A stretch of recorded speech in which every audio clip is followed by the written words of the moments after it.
Are you serious? Do I need to look it up? I don't know. Your Honor, I'm not working on hunches here, man. And I understand, Your Honor. The officer initially said he responded to a crash call for service which occurred on... Hold up. Are we in a DUI hearing or taking a geography quiz? Even the judge looks thrown off. If the crash didn't happen where prosecutors say it did, that's a huge deal. No clear location means no solid foundation for the case. US 50, but then later said the accident occurred on 59. So let me see if we definitively point it. It is. I'll check the OR. Mr. Lozano, come on up.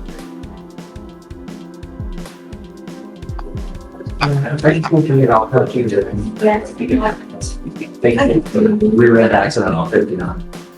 Gonna take advantage. He doesn't get prior. Any prior DWIs? I don't believe he's got any priors of any kind. No. Good morning, Mr. Lozano. Sir, you're charged with driving while intoxicated. You're facing up to 6 months in jail and or a $2,000 fine. We're going to do probable cause. You have the right to remain silent. Anything you say can or will be used against you, sir. Yes, sir. On February 7, 2025, at approximately 10:08 p.m., the officer was dispatched to a major crash on the 200 block of South US 50 freeway in Harris County, Texas. The officer met with other officers at the nearby gas station where they had moved the scene. The rear witness stated she was rear-ended by the defendant and was able to put the defendant behind the wheel of the vehicle. The officer observed front-end damage to the defendant's vehicle, and the officer made contact with the defendant, the driver, and occupant of the vehicle. The officer observed slurred speech, staggering, and disorientation and confusion. The standard field sobriety tests were conducted, HGN 4 out of 6, walk and turn 4 out of 8, one leg stand 3 out of 4. The defendant stated he did not drink any alcohol that day, and the defendant was read the DIC and refused to provide a breath specimen. A blood search warrant was signed and executed. And there it is. The judge spots a bombshell. If Highway 50 isn't even in Harris County, this court may not have jurisdiction. Translation? The case could crumble right here. That's a game-changing detail. Williams? The judge sounds like there's no probable cause because US 50 is not in Harris County, Texas. That's what the road they said it happened on. Where is it? It said US 50. That's not in Harris County. And the DIMS does say 200 block of South US. Are you serious? Do I need to look it up? I don't know. Your Honor, the DIMS further says, during the scene of the accident, which occurred on 200 block of South US 59 freeway, Harris County, Texas, but counsel is correct that before they said he responded to a major crash call for service on the 200 block of South US 50 freeway. So they put 50, but then later in the DIMS, they did put 59. Right. So they're just two addresses, but... Now things get worse. The report mentions 2 different highways. That's not just sloppy, it undermines the credibility of the entire case. In court, bad paperwork doesn't just look careless, it can create reasonable doubt. Don't know why that's there, but they did say the accident occurred on US 59. Well, that would be a different story. Do you have any other evidence that is pointing to that it's at 59 or is it 50? So, Your Honor, the only thing we have is that statement from the officer which states that the accident occurred on 200 block of US 59 in Houston, Texas 77004. Is that what really happened or was it on 50? So that's what I can explain is the officer put... I'm not working on hunches here, man. And I understand, Your Honor. The officer initially said he responded to a crash call for service which occurred on US 50, but then later said the accident occurred on 59. So let me see if we definitively point it is. I'll check the OR and see if they clarify in the complete OR. Yeah, he's really good on it.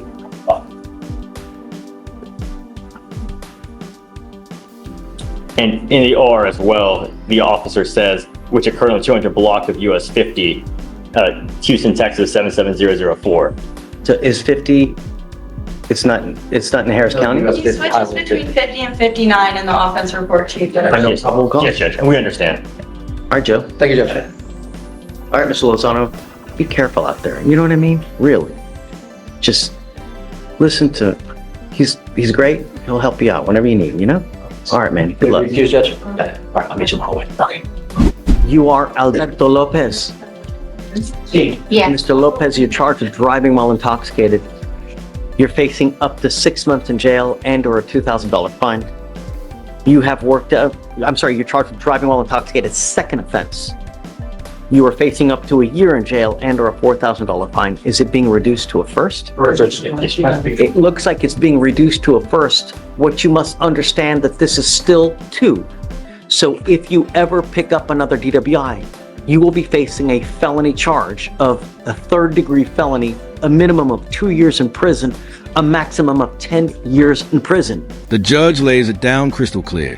One more DUI and it's prison. Not fines, not probation.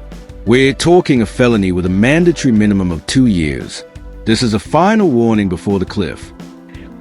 If I were you, I would never get into a car and drive if you have even had a sip of alcohol, because you are you're taking a humongous risk. Do you understand? Yes. You are giving up the right to a trial, right to compel witnesses to testify on your behalf, confront and cross-examine your accusers. If you are not a citizen, there are possible immigration consequences. You can be deported, excluded from the country, denied naturalization under federal law. You give up the right to appeal. So once you plead guilty, there is no changing this. It will go on your record. It'll be there forever. How do you plead to the offense? Guilty or not guilty? Guilty. I'm going to find you guilty and we'll send it you to the agreement. I'm going to suspend your ability to drive for 1 year. Do not drive until you get a license. And good luck to you, sir. Hey, Judge, and Your Honor, I was appointed to this case, and I don't believe my client's financial status has changed since he's been in custody, but we asked the court to waive the DPS scheme. Thank you, Judge. All right. I'm gonna-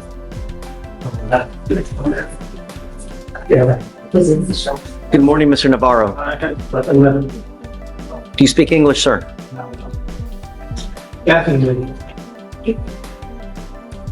If you're going to play games, it's just not going to go well, man. You know, really. Please. Your lawyer's asking me to give you a PR bond, but if I know now that you're going to give me issues, I'm just not going to do it, you know? My soul, the only thing I want to do is protect the public. Do you understand? So your lawyer's asking me to, give you a PR bond, but what I need to know is if we let you out, is there going to be a problem with Mom?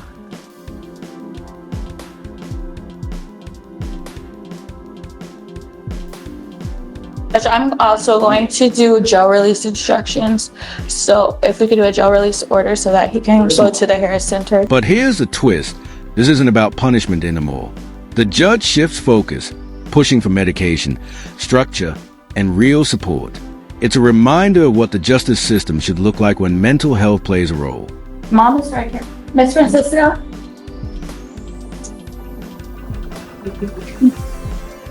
The main concern, Judge, he needs to get on his medication. So I spoke with Mom. If we can do a PR bond, I can do a jail release order for him to go to the Harris Center. Lass is still here. Do you speak English, ma'am? Yes. Oh, wonderful. Okay. Are you okay if he goes back to your house?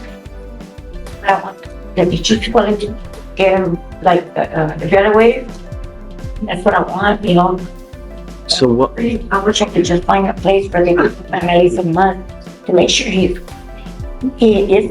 on the medications and stuff like that. Well, I can make it a condition of his bond that he's supposed to take his medication. And if he doesn't, then, That's what makes him start acting out because I can't force it anything. well, I am now making it a condition of your bond that, Mr. Navarro, if you want to be out on a PR bond, you have to take your medication.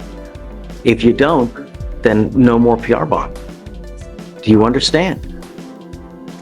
I'm not asking for much. He's that he doesn't even know how to talk to people, Mine's like sometimes not there, you know what I mean?